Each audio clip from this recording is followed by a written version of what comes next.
Eu quero que você abra sua Bíblia, peço que você abra sua Bíblia comigo, na primeira carta do apóstolo Paulo aos Coríntios. Glória a Deus. Novo Testamento, a segunda das epístolas do Novo Testamento na sequência. Ache aí, vou esperar você achar.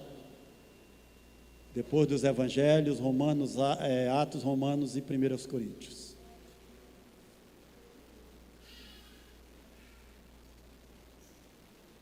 Capítulo 14.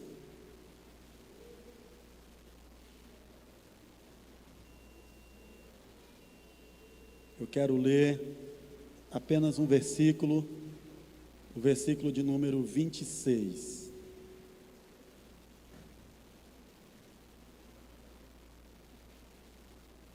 Primeiro aos Coríntios, capítulo 14, versículo 26, que diz assim: Que fareis, pois, irmãos, quando vos ajuntais? Cada um de vós tem salmo, tem doutrina, tem revelação, tem língua, tem interpretação. Faça-se tudo para edificação. Amém. Glória a Deus. Quem estiver em pé pode tomar assento. Meus irmãos,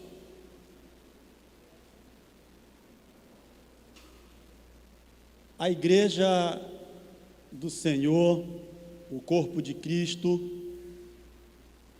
ela precisa, como já foi mencionado aqui anteriormente, viver em comunhão. O corpo, que é a igreja, ele precisa estar em comunhão. A comunhão do corpo de Cristo, ela se dá exatamente quando este corpo reunido, ele comunga da ceia, nesta reunião de cercar a mesa do Senhor. E o interessante é que a Bíblia chama a igreja de um corpo vivo. Ela não é um corpo morto, um corpo inerte, parado. Ela é um corpo vivo que tem vida e se movimenta, se locomove. É a igreja. E essa igreja, ela cultua, ela presta culto, ela adora, ela presta um serviço. A palavra culto, ela se origina de um verbo grego chamado latreia, que significa que nós prestamos um serviço a Deus quando nós o cultuamos. Todas as vezes que nós vamos ao templo e nos reunimos como a igreja em corpo vivo, em comunhão, nós estamos aqui por um propósito, por um objetivo, que é a adoração a Deus. Adorar a Ele porque Ele é merecedor, adorar a Ele porque Ele é digno, adorar a Ele porque Ele é soberano, adorar a Ele porque Ele está acima de todas as coisas, adorar a Ele porque Ele é o Senhor nos céus e na terra e debaixo da terra. E Deus, mesmo sendo esse ser soberano, grande, que está acima de todas as coisas, Ele é um ser imanente. A imanência de Deus, ela faz com que esse ser que é transcendente, ele se relacione com as suas criaturas. Deus, ele mantém um relacionamento conosco, porque ele é transcendente, mas ao mesmo tempo ele é imanente. Significa que por mais que ele seja um Deus soberano, que esteja acima de todos, que esteja acima de tudo, seja santo, puro, ele é um Deus que se relaciona com as suas criaturas. E a criatura mais preferida que Deus fez que Ele criou a sua imagem e semelhança, fomos nós, os seres humanos. Você foi criado à imagem e semelhança de Deus. E quando você foi criado à imagem e semelhança de Deus, o Jardim do Éden, a cópia original, que foi Adão, Deus soprou em suas narinas um fôlego de vida, e o homem passou a ser uma alma vivente, e ele se tornou um ser feito à semelhança de Deus. O que significa isso? Por que Deus criou esse ser? Um ser do pó da terra, fez um corpo, depois ele sopra em suas narinas o fôlego de vida, o ruach, o espírito, e esse homem, ele passa a ser um ser vivente, uma alma, nefesh, e ele passa agora a ter vida, ele passa a ser um ser adorador. O espírito de vida soprado nas narinas para que o homem se tornasse um ser à semelhança de Deus, é para que você, para que nós, para que o ser humano se tornasse um ser adorador. Todos os homens, todas as pessoas na terra, elas adoram alguma coisa, porque Deus fez o homem para adorar. Elas adoram alguma coisa. Se você pegar um homem, um ser humano, desde que ele nasce, você isolar ele em uma ilha onde não tem ninguém, e depois voltar lá, depois de tantos anos, 20 anos, sei lá, voltar lá, aquela pessoa vai estar adorando alguma coisa. Ele vai adorar o sol, ele vai adorar a lua, ele vai adorar uma árvore, ele vai adorar uma pedra, um rio, alguma coisa aquela pessoa vai adorar. Porque o ser humano foi feito para isso, para adorar. E quando nós nos reunimos como igreja, que nós temos mais motivos ainda, o propósito de Deus é esse, é fazer com que esta igreja reunida como um corpo vivo, em comunhão, ela possa prestar um serviço a Deus em adoração. Por isso nós estamos aqui, nesta manhã, para rodear a mesa, em comunhão, e adorar aquele que é digno, aquele que é merecedor, aquele que é soberano, aquele que deve ser exaltado, aquele que deve ser glorificado por esta igreja, que está reunida aqui nesta manhã. E à medida que a igreja o exalta, o adora, ela passa a receber de Deus uma manifestação, um poder, uma presença, e essa presença fortalece, essa presença renova, essa presença levanta, essa presença de Deus dá esperança, essa presença de Deus faz com que o crente possa continuar neste mundo que é tão difícil de viver. Aleluia! Por isso você veio aqui. Quem veio adorar nesta manhã a Deus? Aí quando Paulo escreveu aos Coríntios, nesse texto, ele está ensinando a igreja como cultuar. Como cultuar a Deus. Que elementos deve ter em um culto a Deus? Paulo coloca pelo menos alguns aqui. Nesse texto de 1 Coríntios, capítulo 14, versículo 26, somente esse que eu li. Ele coloca alguns elementos aqui, que precisa ter em um culto. Por exemplo, ele diz aqui, ele faz uma indagação, ele pergunta, diz assim: que fareis, pois, irmãos, quando vocês se reúnem? Cada um de vós tem salmo. Salmo.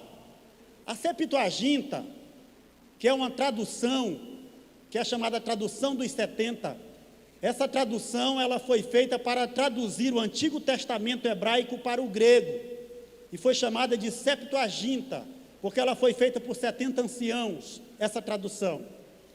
E quando eles traduziram a palavra salmo para o grego, como está aqui no Novo Testamento, essa tradução foi feita, e o significado desta palavra salmo, psalmoi, no grego, ela significa louvores entoados com instrumentos de corda.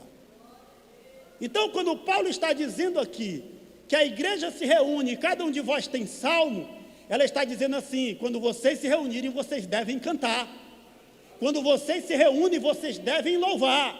Quando vocês se reúnem, vocês vão cantar, e alguém vai tocar instrumento de corda para exaltar a Deus, para glorificar a Ele, porque Ele vai receber a adoração, o cântico, o louvor que você entoar no culto. Psalmoi, cânticos entoados com instrumento de corda. Aí a igreja adora, como o pastor Gisele estava fazendo aqui, cantando. A igreja canta.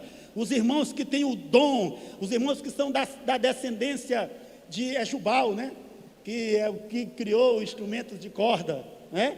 Descendência de Jubal, lá no Antigo Testamento. São os músicos, aqueles que têm o dom de tocar. Aí a igreja vai cantando no culto, em reunião, em adoração a Deus. A igreja canta, os irmãos tocam. Aí vocês sentem a presença de Deus, o Espírito de Deus se manifesta. Ele vem para o nosso meio, Ele está no nosso meio. Ele toca, Ele renova e Ele enche os crentes do seu poder.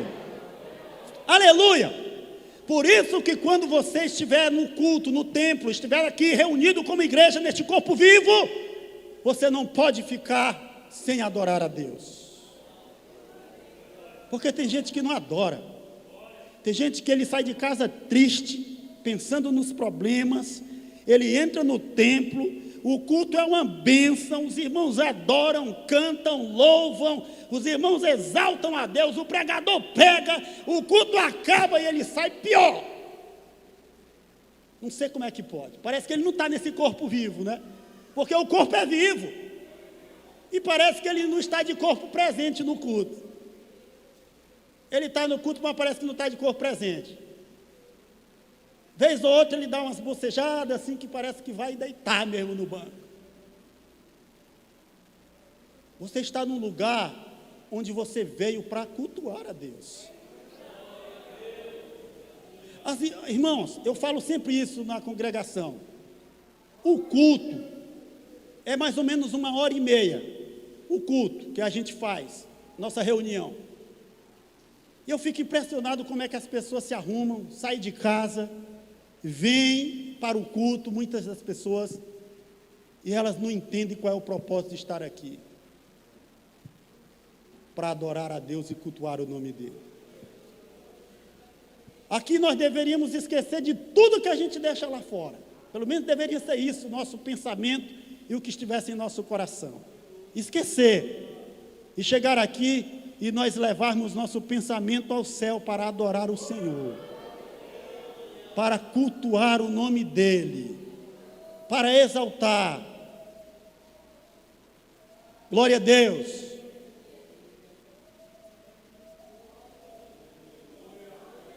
Aleluia. Quando vos reunis, irmãos, cada um de vós tem salmo. Olha só, cada um de vós. Ele não está dizendo, quando vos reunis, irmãos, os obreiros têm salmo. Ele não está dizendo, quando vos reunis, as irmãs têm salmo, os irmãos têm... Cada um de vós tem salmo. Cada um de vós tem adoração. Cada um de vós tem cântico para entoar a Deus. Aleluia. Quando vos reunis, estamos aqui reunidos na presença do Senhor e no nome dEle. E Jesus disse, aonde estiverem 2 ou 3 reunidos em meu nome, ali estarei no meio deles. Aleluia. Nós estamos reunidos nesta manhã no nome do Senhor, porque nós viemos aqui nesta manhã para lembrar da sua morte até que Ele venha. Aleluia. Glória a Deus. Que fareis, pois, irmãos, quando vos reunis, cada um de vós tem salmo, tem adoração. Adore a Deus. Seja um adorador. Agora, um culto, ele não pode ter só cântico. Sabe por quê? Que num culto, o cântico não é mais importante? Porque lá no céu, o cântico não vai ficar só aqui, no céu vai continuar. Uma coisa que não vai acabar no céu é a adoração, o cântico. Se vocês lembram quando o profeta Isaías teve aquela visão no capítulo 6, os anjos, eles glorificam, enaltecem a Deus dia e noite sem cessar. Quando eu digo dia e noite, é para nos situar ao tempo, porque nós estamos limitados a Ele. Porque no céu não tem limitação ao tempo, no céu é kairos, é momento. Não existe essa limitação de tempo, aqui não, aqui é cronos. A gente tem essa limitação de tempo, mas no céu não, é eterno. Lá não para, lá é para todo sempre. E lá vai continuar, aqui vai parar, mas lá vai continuar. lá no céu. Vai continuar. Aleluia. Quando vos reunis, irmãos, cada um de vós tem salmo. Aí Paulo continua e diz assim: tem doutrina. Doutrina. A palavra doutrina, ela significa, no sentido mais claro desta palavra, é instrução, é instruir, é ensinar. Doutrina, ele está se referindo aqui à palavra, ao ensino, à instrução que deve haver no culto. Inclusive aqui ele estava dando uma instrução em todo esse capítulo 14, da forma como deveria se portar os irmãos no culto a Deus. Porque estava havendo, a igreja de Corinto, ela é interessante essa igreja aqui. Se você ler as duas cartas que Paulo escreveu aos Coríntios, você vai perceber que essa igreja, ela era uma igreja muito fervorosa, mas ela nem sempre era uma igreja espiritual. E aqui é onde nós precisamos aprender uma coisa: igreja fervorosa não significa que ela é espiritual.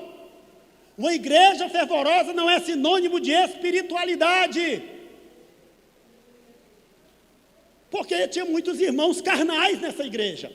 Apesar de essa igreja ela ser repleta de dons espirituais. Aqui haviam muitos dons nesta igreja. É só você ler a carta que você vai perceber como os dons faziam parte da vida desta igreja de Corinto. Porém, essa igreja não era uma igreja muito espiritual. É por isso que falar em língua estranha dentro da igreja não é sinal de espiritualidade não, meu irmão. Tem gente que vê o irmão falando em língua estranha na igreja e diz: aquele irmão aquele irmão é crente. Quem falou isso? Língua estranha não é sinal de espiritualidade. Eu não estou dizendo aqui que nós devemos parar de falar em línguas estranhas, não é isso que eu estou falando. Eu não estou sendo contra línguas estranhas, pelo contrário, eu sou pentecostal.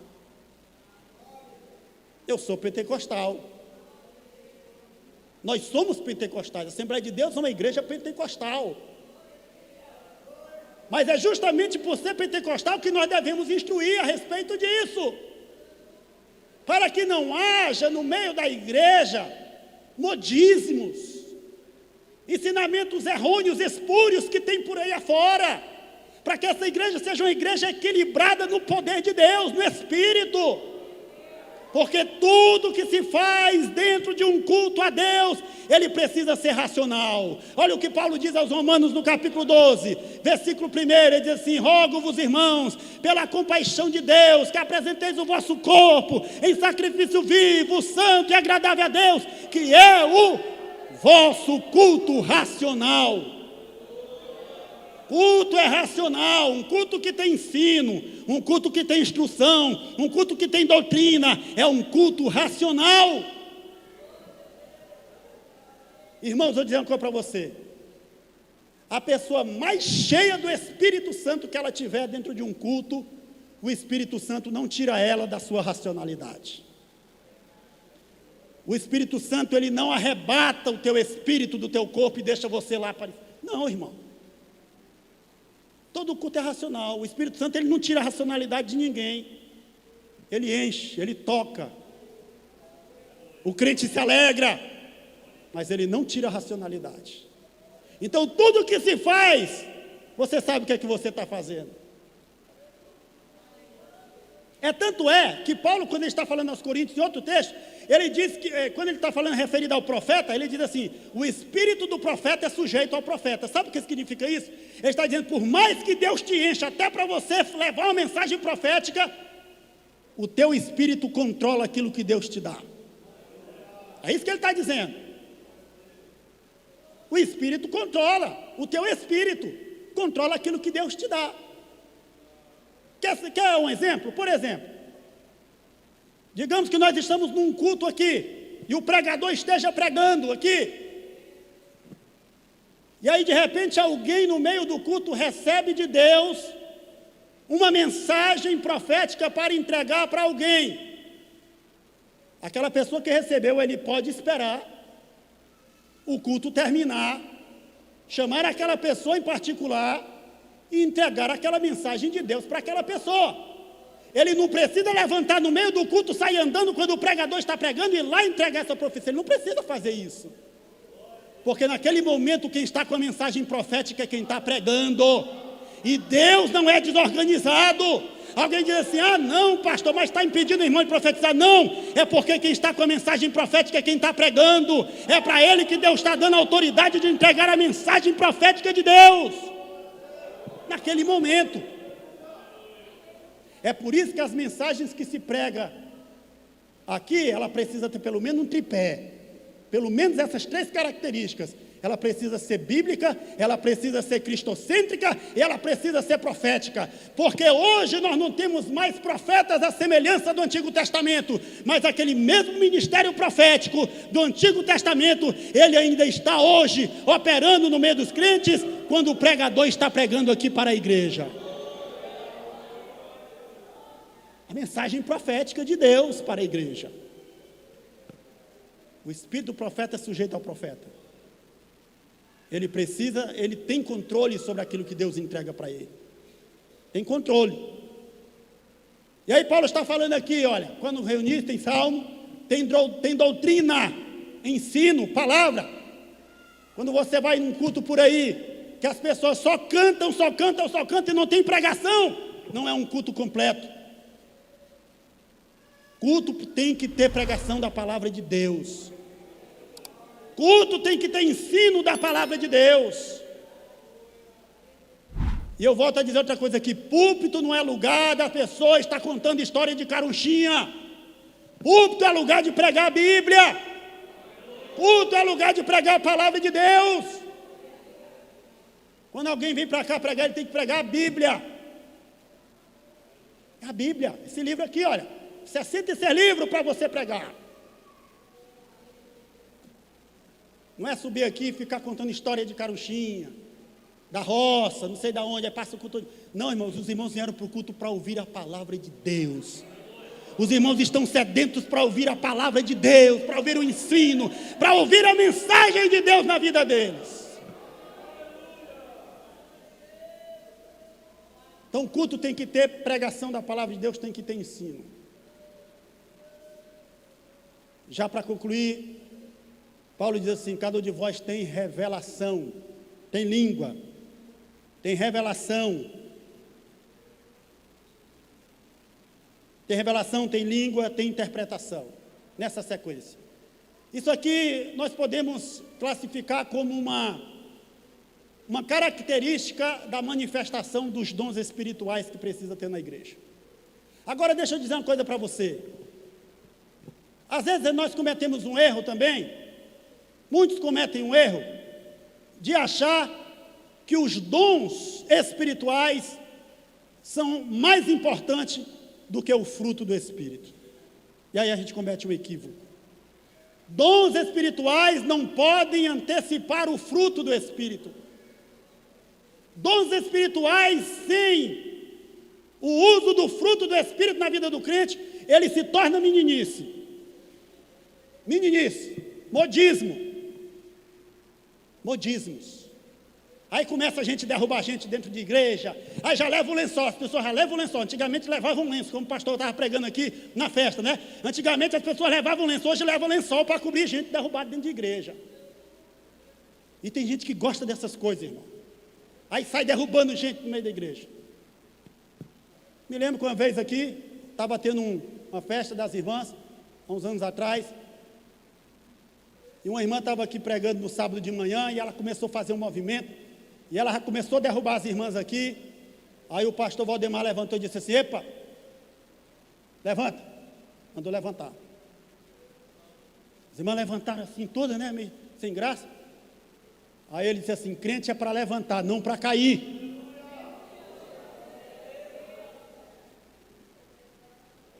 Põe-te em pé e eu falarei contigo, disse o profeta Ezequiel. Paulo escreveu aos Filipenses capítulo 5, versículo 14: levanta-te, ó tu que dormes, e Cristo te esclarecerá. Aí sai derrubando, aquele negócio, já leva lençol para cobrir, porque as irmãs estão de saia, às vezes cai assim, né? Aí dá aquele esquisito, né? Aí já leva o lençol e joga em cima, aí fica lá. E eu vou dizer uma coisa para você, eu nunca vi uma pessoa dessa que cai, levantar e dizer o que foi que Deus mostrou, porque Deus tem propósito, né? Ou Deus vai derrubar só para derrubar, deixa lá no chão só para derrubar mesmo. Aí levantou meia hora caído lá, apagado, depois lembra, e aí, nada, não, só cair mesmo. Não, Deus não é menino, Deus tem propósito em tudo que Ele faz, Deus não vai derrubar ninguém, para Ele não ter um propósito de falar alguma coisa. Então não é de Deus, esse negócio está derrubando gente não. Eu sei que tem gente que não gosta disso, mas tem que falar, meu irmão, porque é bíblico. Dons espirituais sem fruto do Espírito se torna meninice. O fruto do Espírito precisa vir primeiro. Fruto, está lá, na carta aos Gálatas, capítulo 5, a partir do versículo 16. O fruto do Espírito está lá. E eu vou dizer uma coisa, olha como Deus, Ele nos ensina coisa extraordinária. Ele começa caracterizando, não são os frutos do Espírito, a Bíblia não fala no plural, é no singular, é o fruto, é como se fosse uma laranja, uma tangerina que tem vários gomos assim, é o fruto do Espírito que ele tem várias características. E aí Deus começa, sabe como? Com amor. Começa com amor. O primeiro característica do fruto do Espírito, amor. Aí você vai lá para 1 Coríntios, 1 Coríntios, quando Paulo fala a respeito do amor.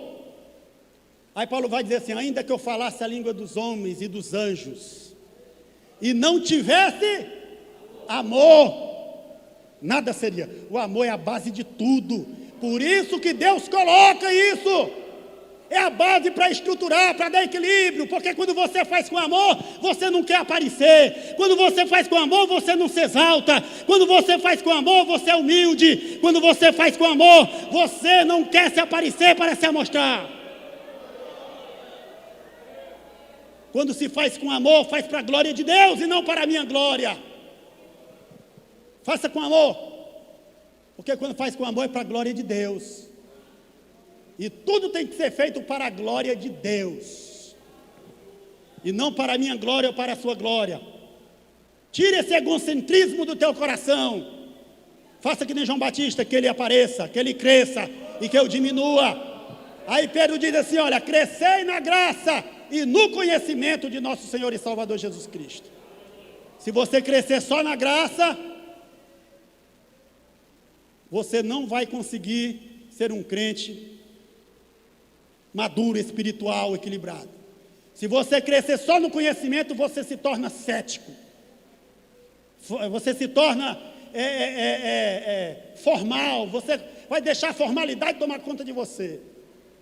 Aí ele fala, crescer na graça, tem que ter a junção da graça e do conhecimento. Quando se cresce na graça e no conhecimento, é um crente espiritual, sensível a Deus. Ele sabe sentir a presença de Deus, sentir a manifestação da presença de Deus, mas ele sabe também quando alguém está fazendo algo que não é de Deus. É como os crentes de Bereia, da igreja de Bereia, Atos capítulo 17. A igreja de Bereia, os irmãos consultavam tudo para ver se estava nas Escrituras. Os irmãos cuidadosos, eles iam lá e consultavam. Aí Paulo fala aqui a manifestação dos dons que tem a ver no culto. Línguas, revelação, interpretação. E para encerrar agora, línguas. Quando Paulo fala, a igreja do Senhor Jesus, ela recebeu, lá em Atos dos Apóstolos, no capítulo 2, ela recebeu quando o Espírito Santo desceu. Porque o Espírito Santo, no Antigo Testamento, ele não se manifestava e estava aqui no nosso meio como agora na era da igreja. O Espírito Santo, ele descia sobre alguém, enchia ele, e aí dava a mensagem para o profeta ia lá e dizia assim, assim diz o Senhor. Ia lá e entregava, assim diz o Senhor, aí entregava a mensagem de Deus. Ele descia quando era para consagrar os reis, ele lá e ungia o rei. sacerdotes e assim por diante. Mas não era como é agora, nesta era, em que o véu foi rasgado. E é interessante que lá em Gênesis, quando Noé, a pombinha, esse animal, na Bíblia ele é um dos símbolos do Espírito. Vocês lembram que quando Noé estava na arca, ele soltou a pombinha, ela não teve onde pousar, e ela voltou. Depois ele soltou ela novamente, aí ela trouxe um raminho de oliveira no seu bico. E depois ele soltou ela pela terceira vez, ela foi e não voltou mais. É justamente assim, o Espírito Santo no princípio ele pairava sobre a face das águas, não tinha sobre quem pousar. Depois, no tempo de Jesus vai para o Rio Jordão sendo batizado por João Batista. O Espírito de Deus desce sobre ele, o raminho da oliveira lá, desce sobre ele. E aí o céu se abre e diz assim: este é o meu filho amado. Deus diz: esse é o meu filho amado em quem me comprazo. E o Espírito Santo apareceu em forma corpórea de uma pomba. E aí depois, pela terceira vez, Atos 2, Jesus sobe e o Espírito de Deus desce para ficar. Ele não voltou mais. Agora ele está conosco, ele está no nosso meio. Está sobre nós, ele está sobre a igreja, para conduzir a igreja, orientar a igreja, dirigir essa igreja e levar essa igreja em direção às mansões celestiais. Quem vai conduzir a igreja como uma igreja triunfante, não como uma igreja triunfalista, para encontrar com Jesus, é o Espírito Santo que está conosco, que está no meio dela. O Espírito Santo está aqui, ele está no meio desta igreja para falar, para tocar, para transformar, para batizar. E diz a Bíblia que eles estavam reunidos no mesmo lugar no dia de Pentecostes, e eles estavam em oração, em comunhão, e a Bíblia diz que o Espírito Santo desceu sobre a igreja, e desceu línguas repartidas como de fogo, e começou a pousar sobre cada um deles. E eles começaram a falar em outras línguas, conforme o Espírito Santo lhes concedia que falassem. Atos 2 e 4. Começaram a falar em outras línguas, conforme o Espírito Santo concedia que falassem. Língua, glossa, glossolalia, mistério, ninguém entende. Começaram a falar em outras línguas. E muita gente de muitas nações ali não entendiam. Atos 2 e 4. Atos 2 e 6. Aí Deus faz um milagre. Eles falavam em língua estranha, mas Deus depois fez aquelas pessoas entenderem em dialeto.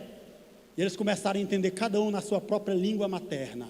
Eles falaram em língua estranha e Deus fazia eles entender na língua deles, que estava ali. E assim Deus batizou a igreja com o Espírito Santo. E esse poder de Deus ainda permanece até hoje. Jesus continua a batizar a igreja. Jesus continua enchendo a igreja. Ele continua derramando o poder sobre esta igreja. Fique em pé nesta manhã, aleluia, glória a Deus. Ele continua a batizar, ele continua a derramar poder, ele continua a encher a igreja do seu Espírito, ele continua, porque ele está aqui nesta noite, nesta manhã, no nosso meio nesta manhã, aleluia. Eu vou orar e entregar o microfone para o pastor Gesiel. Vai enchendo aí a tua botija nesta manhã. Vai enchendo aí o teu coração da graça. Vai enchendo aí o teu coração da comunhão. Vai enchendo a tua alma do poder de Deus nesta manhã. Para que você possa rodear a mesa do Senhor com alegria. No nome de Jesus. Ó Deus, está a tua igreja nesta manhã, Senhor. Reunida, meu Pai, com alegria, meu Senhor. Porque nós viemos aqui nesta manhã em comunhão para participar da mesa do Senhor que está posta aqui neste lugar. Nós vamos rodear a tua mesa para lembrar a tua morte, para lembrar até que o Senhor venha, meu Pai, como o Senhor nos mandou.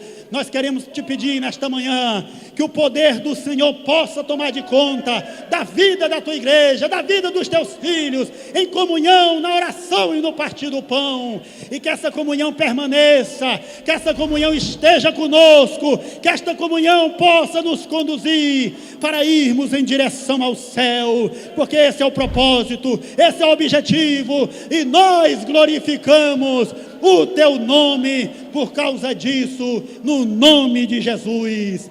Amém. Que Deus abençoe, em nome de Jesus. Levarei